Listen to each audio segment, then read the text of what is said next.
Bonjour à tous, alors aujourd'hui j'avais envie de parler de thème.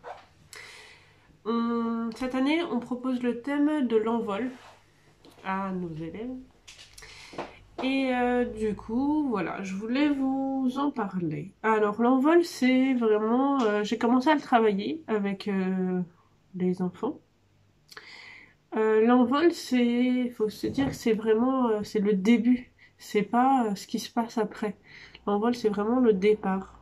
Donc moi quand je pense à l'envol, je vois quelque chose qui se décolle. Ça peut être bien sûr un oiseau en plein vol. Ça peut être, mais ça peut être, on peut, en céramique par exemple, ça peut être un décor aussi. On a fait des bas-reliefs avec les enfants. J'ai une élève qui m'a fait un bouquet de fleurs, dont une fleur avec du pollen qui s'envole. Voilà. Après, j'en ai plusieurs qui m'ont fait des anges qui s'envolent. Donc voilà, ça peut être juste quelque chose qui est soufflé. Ça peut être en céramique, ça peut être un décor par exemple. Ça peut être un décor, ça peut être un bas-relief. Alors je vais vous montrer les quelques idées que j'ai eues, que j'ai travaillé déjà avec les élèves. Donc les bas-reliefs, je leur ai dit qu'on faisait un bas-relief. Et c'est eux qui ont cherché l'idée. Je leur ai dit un bas-relief sur le thème de l'envol. Donc c'est eux qui ont fait. Et après, j'ai proposé mon idée de l'envol sur du papier. À tout de suite.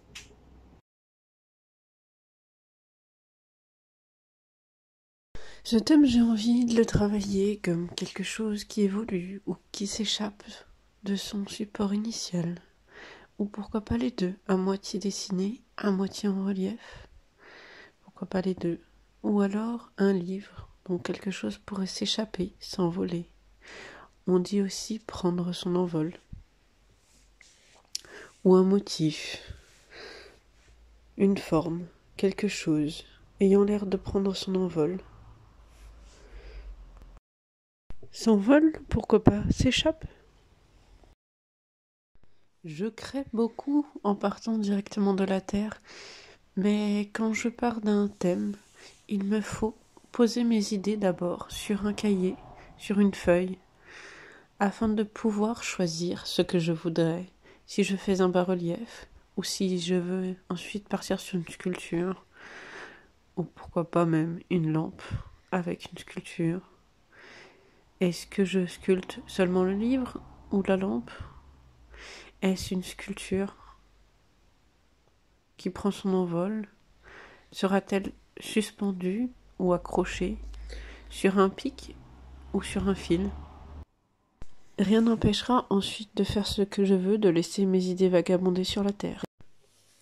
J'aime beaucoup cette idée du pissenlit que l'on souffle avec le pollen du coup qui s'envole. Alors pourquoi pas un motif comme ça? Je vois bien un petit service comme ça, gravé ou peint, avec le pollen qui s'envole. Peut-être un bout de fleur, une partie, peut-être moins de traits, pour montrer qu'une partie s'est envolée.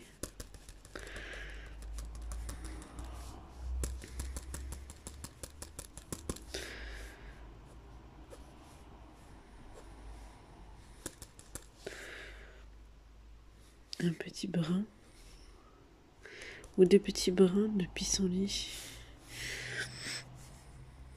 Une tête de pissenlit, avec des petits brins. Tchic, tchic, tchic, qui s'envolent.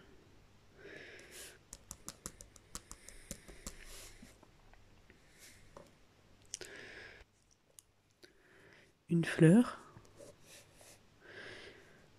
Pourquoi pas? Hop, une fleur qui se revue avec son pollen.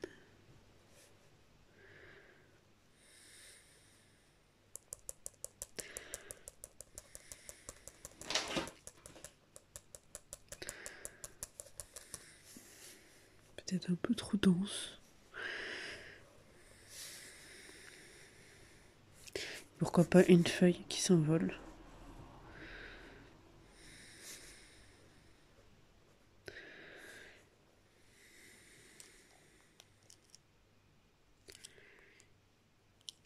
une feuille, plusieurs feuilles qui se transformeraient petit à petit.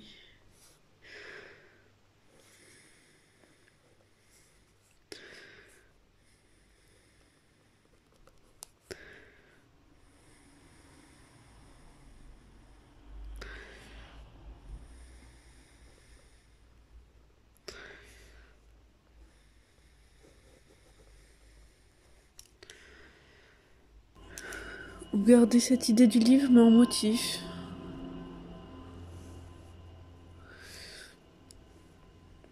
Si on ne veut pas partir sur quelque chose de... sur une sculpture, alors on peut toujours prendre un motif,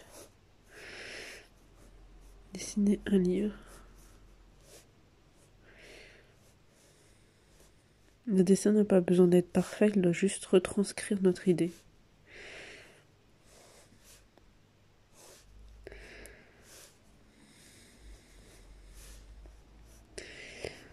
Dessiner, ensuite des lettres. Ou alors se transformerait.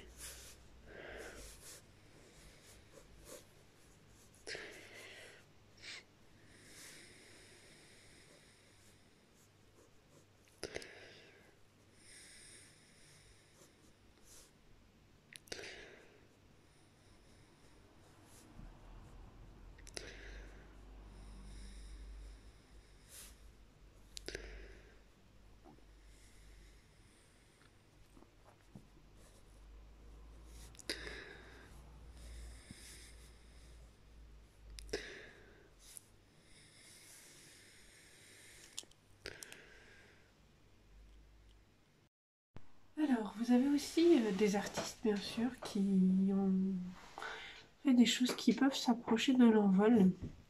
Vous avez par exemple Cornelia Conrad, une sculptrice que je mettrai dans le land art, qui a fait des sculptures avec des morceaux de bois, formant une porte avec des branches de plus en plus écartées, comme si la porte était en train de s'envoler. Ou des sculptures en pierre, pareil, très construites sur le bas, et puis après de plus en plus suspendues, de plus en plus écartées, comme si elles s'envolaient. Vous avez Françoise Coutan, qui avait exposé un pissenlit au parc de Rentilly. Donc un pissenlit immense avec des petits pistils qui s'envolaient, qui étaient suspendus donc aux arbres du parc. Elle a fait aussi, un peu comme Cornelia, elle a fait pas mal de sculptures très légères avec des plumes qui sont très souvent suspendues comme des mobiles. Vous avez Étienne Jules Marais qui a fait l'évolution de l'envol, une sculpture avec et des photos avec les différents stades de l'envol d'une oie, il me semble.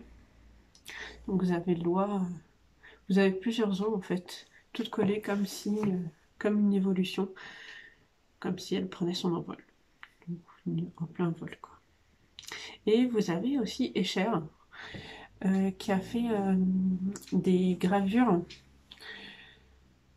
toutes collées, qui travaille le négatif et le positif, donc des gravures sur un bois, noir et blanc en général.